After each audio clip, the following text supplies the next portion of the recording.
Good morning, everyone, and welcome once again to Wacky Wednesday.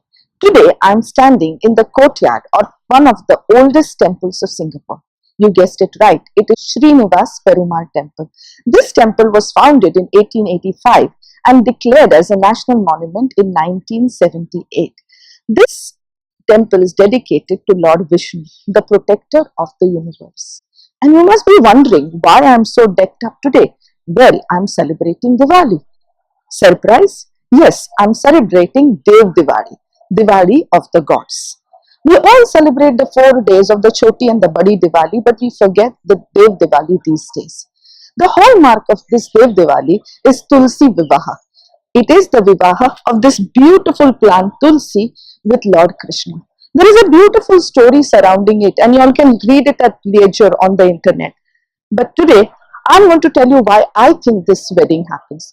This wedding happens because Vishnu, the protector, Krishna, the protector, would love to marry this beautiful little plant because she takes care of humanity, his human naughty children.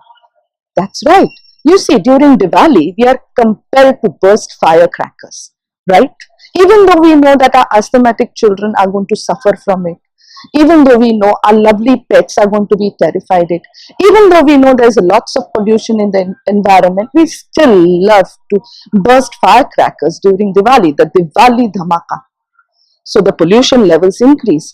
And this lovely tree lovingly and forgivingly says, okay, so now that you all have increased the pollution level, let me absorb all these gases, toxic gases. So she absorbs carbon monoxide, carbon dioxide, sulfur dioxide. She even absorbs heavy metals. And do you know, she even protects you from radiation. So those of you who are undergoing any radiation treatment, don't forget to chew on at least 2 tulsi leaves. And then you can grind it and put it on the area which has been burned by radiation. She's forgiving, lovely, and cools you down. Yes, she's a great anti-stressor. She releases those enzymes which reduce the stress. Need I say that she reduces blood pressure then?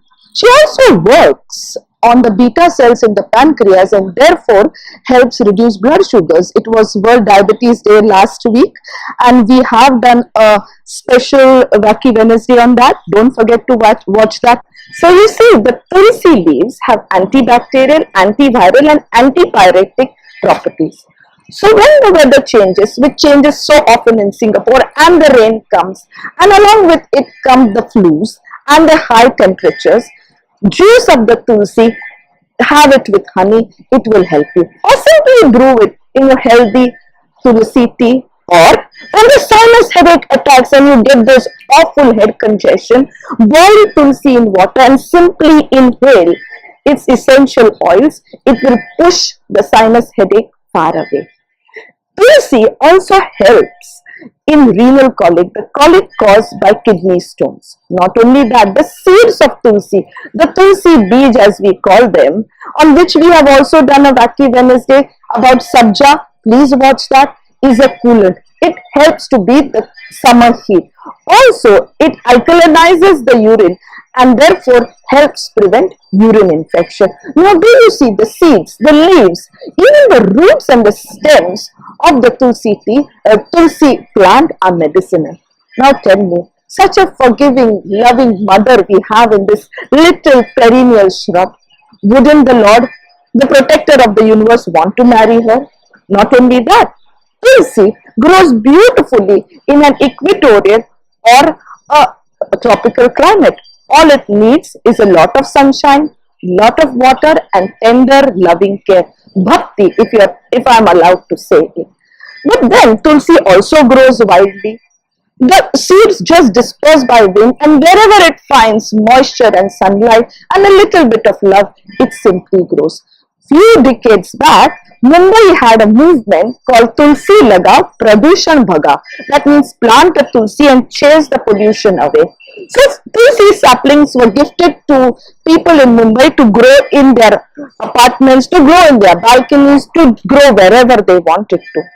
Actually, in ancient India, every Indian household had a Tulsi Vrindavan. The one that we were just standing along in their courtyard, and the lady of the house would pour water to the tulsi and make a perambulation around her.